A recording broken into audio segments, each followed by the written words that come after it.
और असम के मुख्यमंत्री हिमंता बिस्वा शर्मा ने केजरीवाल पर निशाना साधा है। केजरीवाल जब मुंह खोलते हैं तो झूठ बोलते हैं। केजरीवाल ने यमुना साफ करने का वादा किया था, ऐसा झूठ बोलने वाला नेता आज तक नहीं देखा।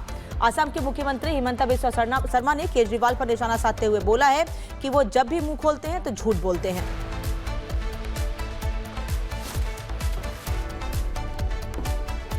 बोला क्या बात बोल रहे, फुटपाथ में हॉस्पिटल है?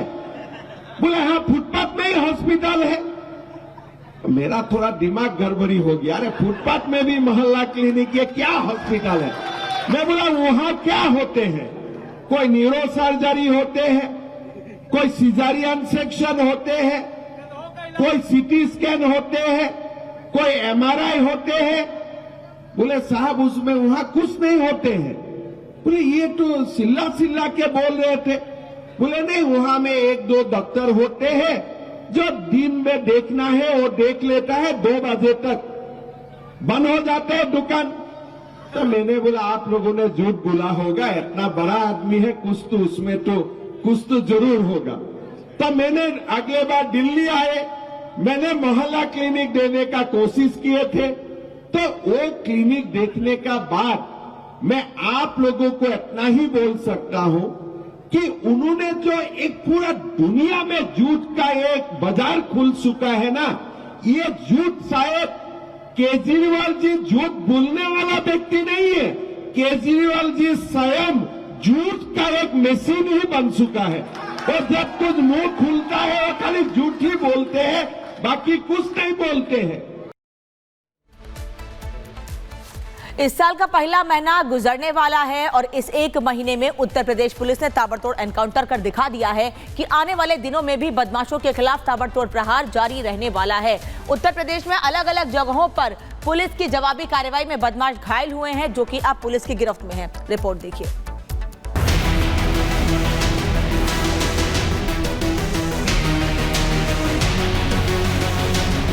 जितने दुर्दांत माफिया यूपी के थे, या तो यूपी छोड़ चुके हैं या फिर जहन्नुम की यात्रा में भी जा चुके हैं। यूपी में अपराध का सफाया जारी है और यूपी पुलिस अपराध को लेकर जीरो टॉलरेंस की नीति को बखूबी अंजाम दे रही है, जिसकी गवाही है ये 3 तस्वीरें। जगह बेशक अलग अलग हों, लेकिन संदेश साफ है कि अपराध को अंजाम देने वाला कोई भी बदमाश बख्शा नहीं जाएगा। लंगड़ा कर चल रहा ये बदमाश है शीतल कुशवाहा। मुठभेड़ के दौरान इसके पैर में गोली लगी और इसकी ये हालत देखकर इसके साथी तक खौफ में आ गए, जिन्होंने इसके बाद खुद सरेंडर कर दिया। 21 जनवरी को रात फतेहपुर में इन बदमाशों ने सोने का कलश चोरी करने की कोशिश की थी।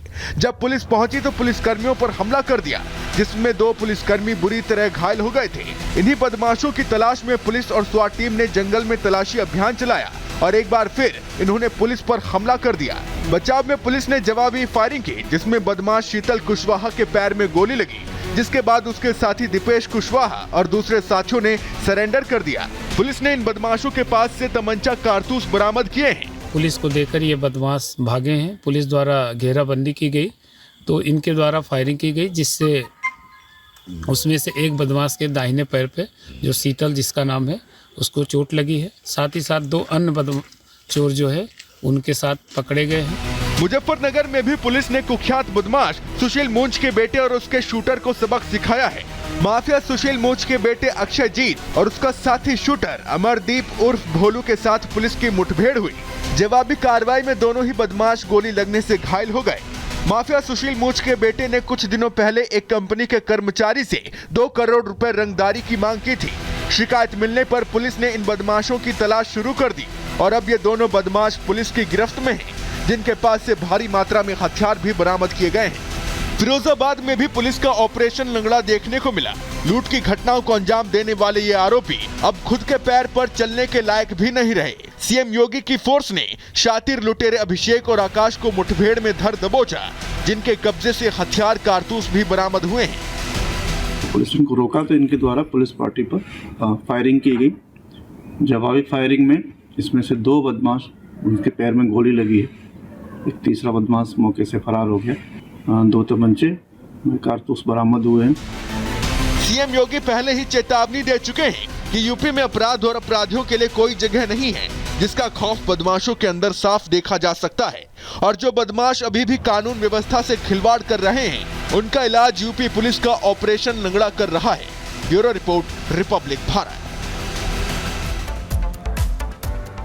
और आज अंतरिक्ष में भारत ने नया इतिहास रचा है, जहां आंध्र प्रदेश में सतीश धवन अंतरिक्ष केंद्र से स्पेस में 100वीं सैटेलाइट लॉन्च कर दी गई है, जो कि भारतीयों के लिए हर मायने में खास है। क्यों खास है ये सैटेलाइट, इस रिपोर्ट में आपको दिखाते हैं। 3, 2, 1, 0 stages are ignited. समय 6:23। स्थान सतीश धवन अंतरिक्ष केंद्र, श्रीहरिकोटा। अंतरिक्ष में इसरो की सेंचुरी। भारत का 100वां मिशन लॉन्च। इसरो ने आज अपने 100वें मिशन के लक्ष्य को हासिल कर लिया। इसरो ने GSLV F-15 रॉकेट के जरिए नेविगेशन सैटेलाइट यानी NVS-02 को लॉन्च किया। नाविक के तहत दूसरी पीढ़ी के 5 उपग्रह शामिल गए। करीब 1.5 साल पहले 29 मई 2023 को NVS-01 को GSLV F-12 के जरिए लॉन्च किया गया था। NVS मतलब नेविगेशन विद इंडियन कॉन्स्टलेशन, यानी भारत का अपना GPS। ये ऐसी तकनीक है जो भारत और उसके आसपास के क्षेत्रों में सटीक दिशा, स्थान और समय की जानकारी देने के लिए काम करती है। NVS-02 इसी NVS सीरीज का दूसरा सैटेलाइट है, जिसका वजन 2250 किलो है और पावर हैंडलिंग क्षमता 3 किलोवाट है। NVS-02 सही और सटीक समय का अनुमान लगा सके, इसके लिए इसमें स्वदेशी और आयात की गई रुबिडियम ऑटोमिक घड़ियों को लगाया गया है। In this mission, the data has come. All the vehicle systems have performed as expected, and the satellite is injected with very minimum level of dispersion. Let me congratulate the launch vehicle community, industrial partners, and academia for the successful performance of GSLV F-15. ये navigation satellite system Kashmir से कन्याकुमारी, गुजरात से अरुणाचल तक का हिस्सा cover करेगा। साथ ही साथ coastal line से 1500 किलोमीटर तक की दूरी भी कवर करेगा। इससे सड़क, आसमान और समुद्री यात्रा के लिए बेहतर नेविगेशन हेल्प मिलेगी। परिवहन के अलावा रक्षा रसद के लिए बेहद कारगर साबित होगा। सैन्य अभियानों को अंजाम देने के लिए सुरक्षित स्थानीय नेविगेशन होने से रक्षक क्षमताओं को भी बढ़ाएगा। लॉन्चिंग से करीब 19 मिनट 10 सेकंड बाद GSLV F-15 सैटेलाइट से NVS-02 अलग होगा और पृथ्वी से करीब 323 किलोमीटर ऊपर जियोसिंक्रोनस ट्रांसफर ऑर्बिट में स्थापित होगा। ये 12 साल तक काम करेगा। स्पेस में भारत का ये शतक कई मायनों में खास है। हाल ही में इसरो के अध्यक्ष बने डॉक्टर वी नारायण की मौजूदगी में ये पहली लॉन्चिंग थी। सैटेलाइट लॉन्चिंग से पहले इसरो टीम के साथ वी नारायणन ने तिरुमला वेंकटेश्वर मंदिर पहुंचकर आशीर्वाद भी लिया। Bureau report, Republic Bharat.